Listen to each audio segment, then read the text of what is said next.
प्रिय श्रोताओं, आपके समक्ष में साक्षात्कार में मुद्रित जो कविता है, जिसको अशोक गार्डन भोपाल के सज्जन ने, किसी लेखक ने दिया है। उसमें नाम नहीं उनका, लेकिन ये कविता, ऐसी कविताएं ही मतलब जो है छपना चाहिए, जिससे देश में थोड़ा सा जागृति हो और बुद्धिवादी लोग भी उस पर गौर करें। इन्होंने पर्यावरण के ऊपर जो है एक कविता लिखी, सुनिए।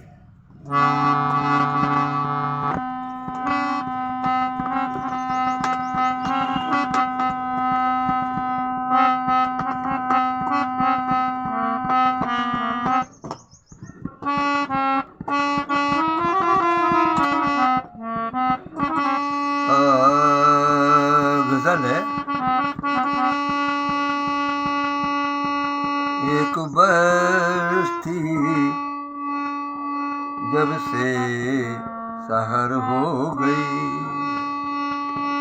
एक बस्ती जब से शहर हो गई, सच कहता हूँ हवा भी जहर हो गई, सच कहता हूँ हवा भी जहर हो गई, एक बस्ती जब से शहर हो गई।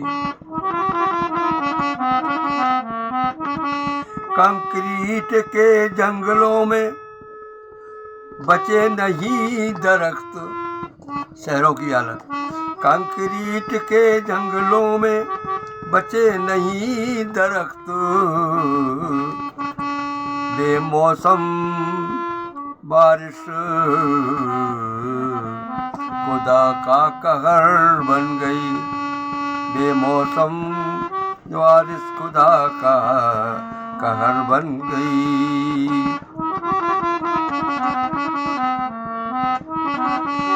तहजीब से परहेज किया हमारी पीढ़ी ने, तहजीब से परहेज किया हमारी पीढ़ी ने, हिंसा वारदात इतनी, हिंसा वारदात इसकी लहर हो गई। तहजीब से परहेज किया हमारी पीढ़ी ने, हिंसा वारदात इसकी लहर हो गई।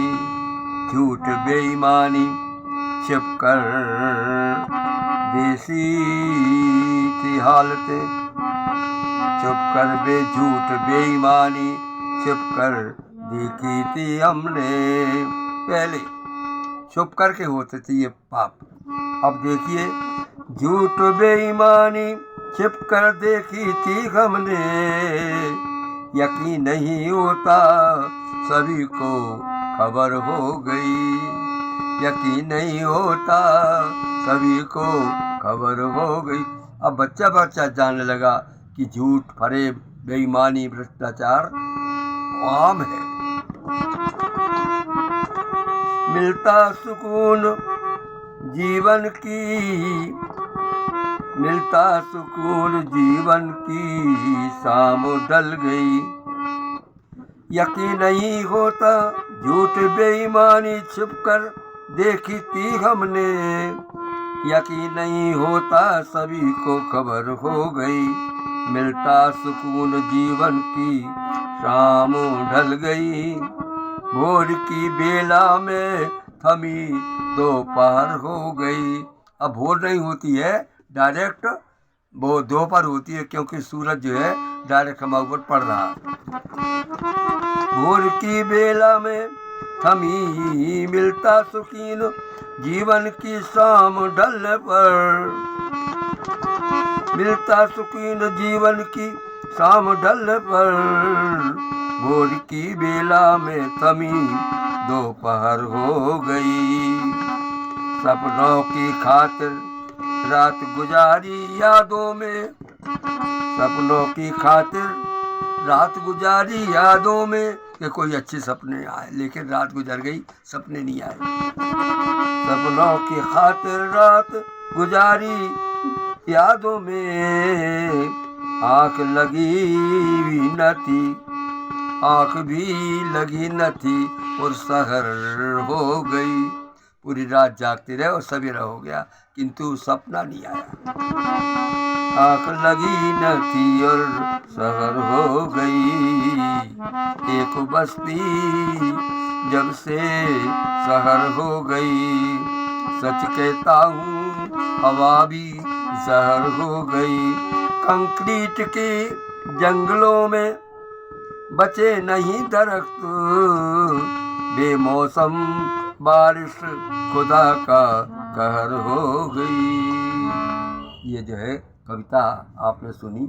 इसके बाद मेरे 2-4 जो शब्द मैंने नोट किए हैं उनको सुनिए कि आप सारे देश को, सारे समाज को, सबको इसको देखना चाहिए और कोशिश करना चाहिए कि ये काम रुके।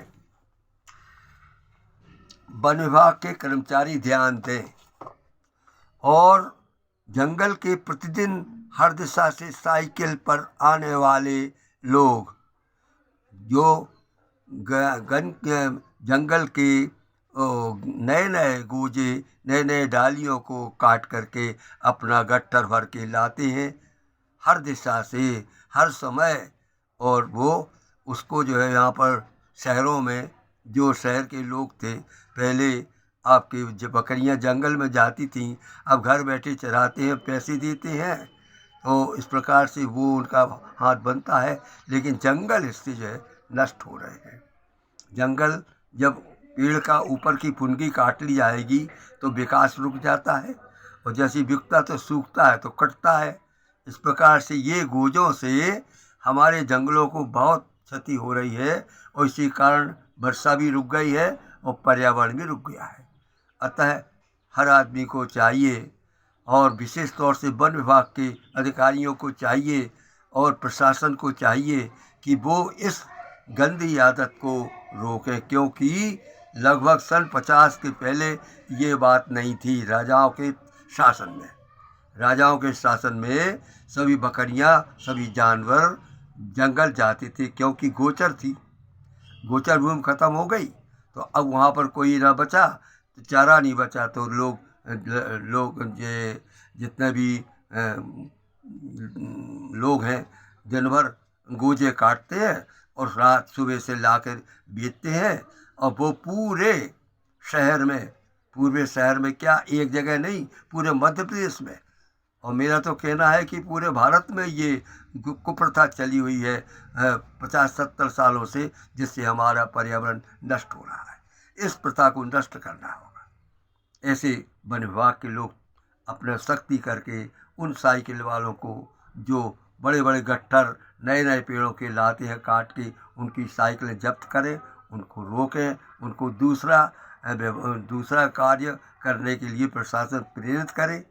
और अगर ज़रूरत पड़े, क्योंकि वन विभाग हो सकता है कि कोई नियम ना हो तो जिसके वजह से रोकने से असमर्थ हो, तो हमारी विधायिका को चाहिए कि वो इस भी छोटे से काम पर जो है अपना कानून बनाए, ताकि इस जो ये वन का रोजाना का काटना, नए पेड़ों का काटना, पीपल, ऊमर, दूध वाली जितने पेड़ हैं, सब पेड़ों के काट करके वो लाते हैं और अच्छे पैसे कमाते हैं।